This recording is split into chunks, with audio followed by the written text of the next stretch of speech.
손흥민 1+2년 계약 오른쪽 화살표 2028년 종신 토트넘 진짜 속셈. 최고 대우 없다. 연봉 동결. 토트넘 소식 전문 매체인 영국 스퍼스웹은 9일 이하 한국 시각 손흥민 에이전트가 선수의 계약 및 이적설에 대해 입을 열었다.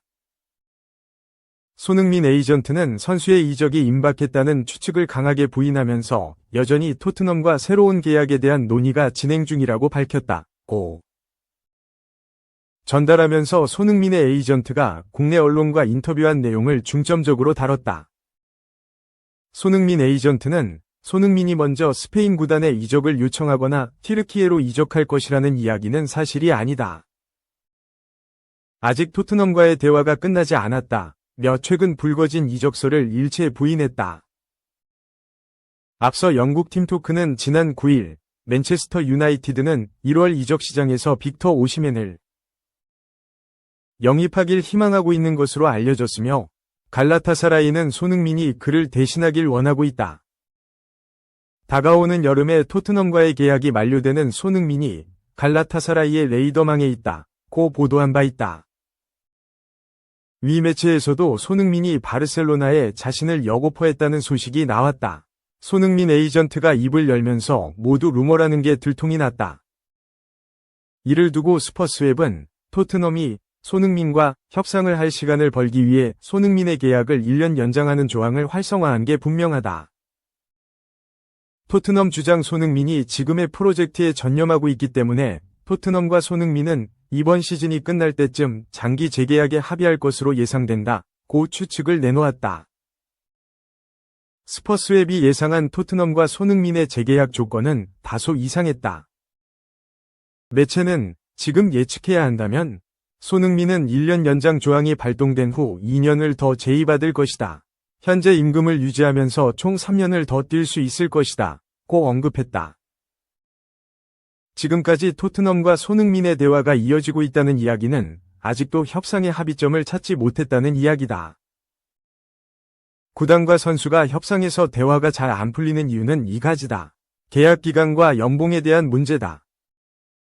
곧 33살이 되는 손흥민은 기본적으로 단연 계약을 원할 가능성이 높다.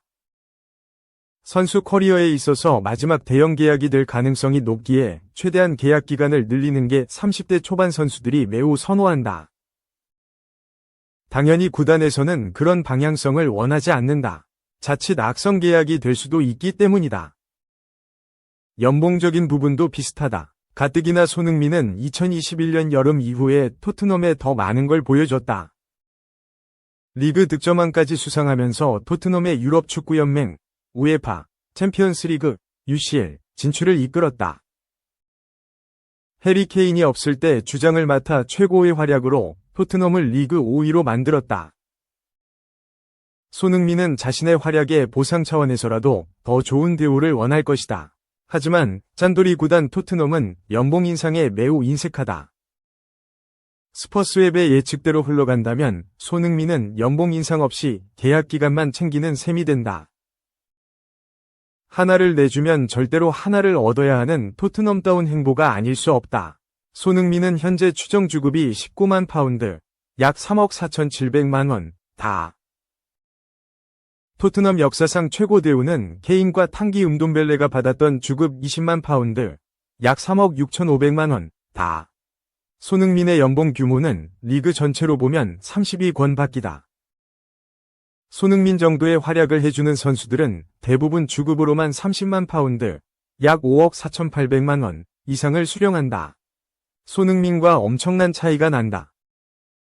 만약 토트넘이 1년 연장 조항을 발동한 후에 2년 재계약을 건넨다면 손흥민은 2027에서 2028 시즌까지 뛰는 셈이다.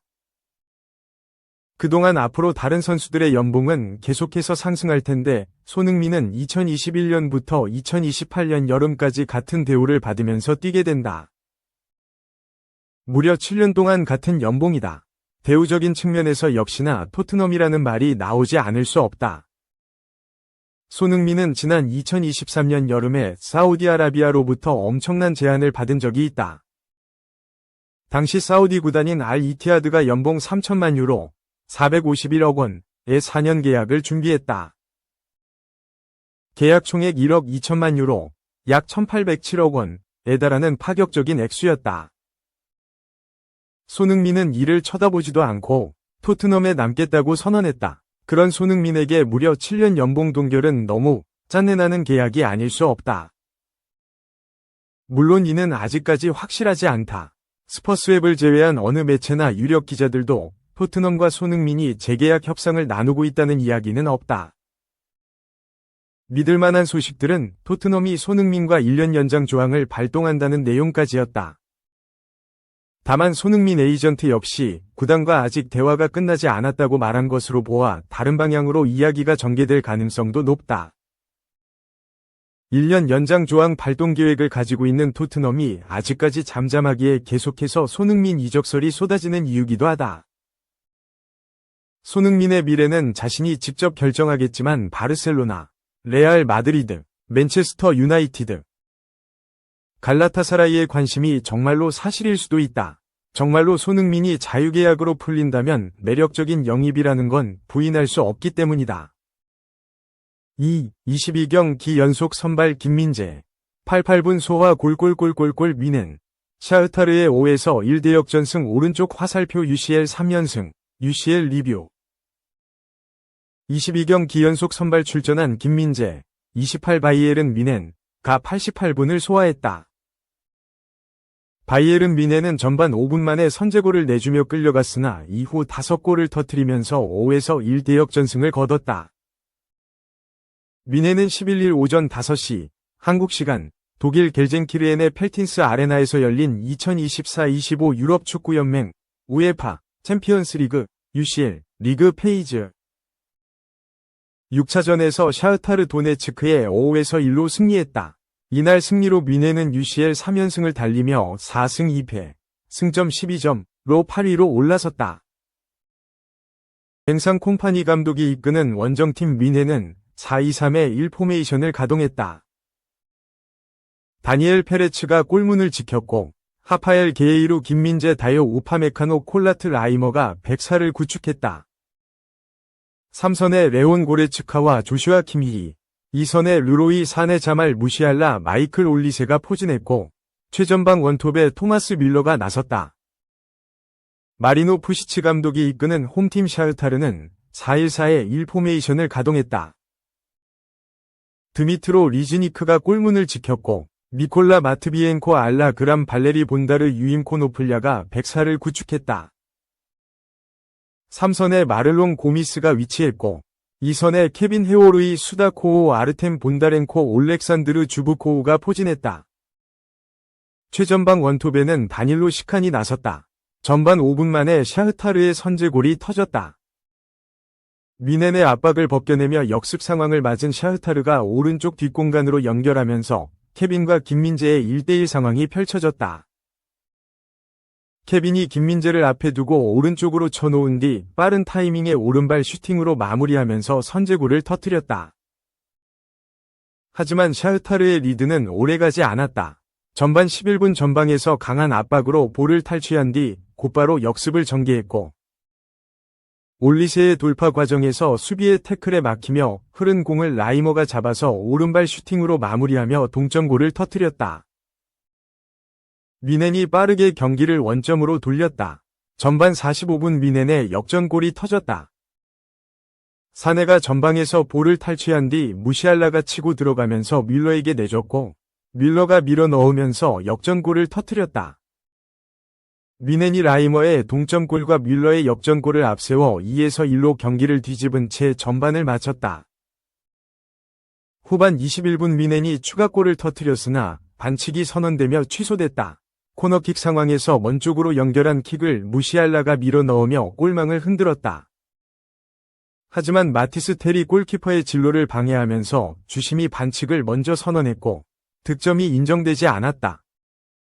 하지만 이후 미넨이 페널티킥을 얻어냈다. 올리세가 슈팅을 시도한 이후 상대 수비에게 걸려 넘어졌고 주심이 페널티킥을 선언했다. 후반 25분 올리세가 직접 키커로 나섰고 성공시키면서 추가골을 터뜨렸다. 미넨이 리드를 2골 차로 벌렸다. 후반 42분 미넨의 쐐기골이 터졌다. 박스 안에서 라이머가 패스를 시도한 공이 수비에 맞고 굴절되면서 무시알라에게 흘렀고 무시알라가 오른발로 마무리하면서 쐐기골을 터뜨렸다. 하지만 여기서 끝이 아니었다. 후반 추가 시간 3분 올리세의 마지막 골까지 터지면서 뮌헨이 경기를 끝냈다. 뮌헨의 5에서 1대 역전승으로 경기가 종료됐다. 3. 이게 레전드지. 방출 선수 명단 5명 짚어준 퍼디나드. 또 작심 발언. 쓸모없는 선수들 내보냈으면. 영국 매체 메트로는 10일 한국 시간 퍼디난드가 자신의 소셜미디어 SNS 채널을 통해 꺼낸 이야기를 조명했다. 퍼디난드는 최근 계속된 맨체스터 유나이티드의 위기에 직언하고 있는데 이날 역시 마찬가지였다. 맨유는 지난 8일 스포츠 디렉터 댄 애쉬워스와 결별했다. 구단은 공식 발표를 통해 애쉬워스가 팀을 떠나게 되었음을 알렸다. 상호 합의로 진행된 결과였다. 애쉬워스와의 이별은 예상치 못한 결과였다. 그는 브라이턴, 뉴캐슬에서 호평을 받은 후 지난 여름 맨유의 부름을 받았다. 당시 맨유는 그를 영입하고자 500만 파운드, 약 55억 원을 지불했다. 그럼에도 맨유는 약 5개월 만에 애쉬워스를 떠나보냈다. 현지 매체는 맨유 구단주 짐 래트클리프 경위 애쉬워스의 영입 전략 및 이적 시장 운영 방안에 의문을 표하고 있다고 주장하고 있다. 퍼디난드는 애쉬워스가 떠난다는 소식을 전해 들은 후 구단을 향해 작심 발언을 했다. 그는 자신의 채널 리오 퍼디나드 프레젠트를 통해 나는 맨유가 클럽에 있는 쓸모없는 선수들에게 이렇게 가혹하게 대하기를 바란다 라고 이야기했다. 이어 팬들은 현재 맨유 수준에 맞지 않는 선수들이 누군지 이름을 댈 수 있다. 너무 오래 있었거나 단순히 실력이 부족한 선수가 많다. 그들을 가차없이 정리해야 한다. 빨리, 최대한 신속하게 그래야 한다. 나는 구단이 그렇게 하길 바란다. 물론 선수들은 계약과 여러 복잡한 문제가 얽혀 있어 다르겠지만 부디 가혹하게 대했으면 좋겠다 라고 덧붙였다. 퍼디난드가 맨유의 선수단을 꼬집은 것은 이번이 처음 있는 일이 아니다. 영국 매체 스탠다드는 지난 7일 맨유는 루벤 아모림 감독 체제에서 아스널의 첫 패배를 겪었다. 이를 본 퍼디난드는 구단 내에서 아모림의 전술 스타일에 맞지 않을 수 있는 선수들을 꼽으며 우려를 표했다 라고 보도했다. 당시 퍼디난드는 아모림 체제에서 구단을 떠나야 할 선수로 언급한 5명의 이름을 언급했다. 그는 마커시 레쉬포드, 알레한드로 가르나초, 라스무스 회일룬, 조슈아 지르크지, 안토니를 정리해야 한다고 강조했다.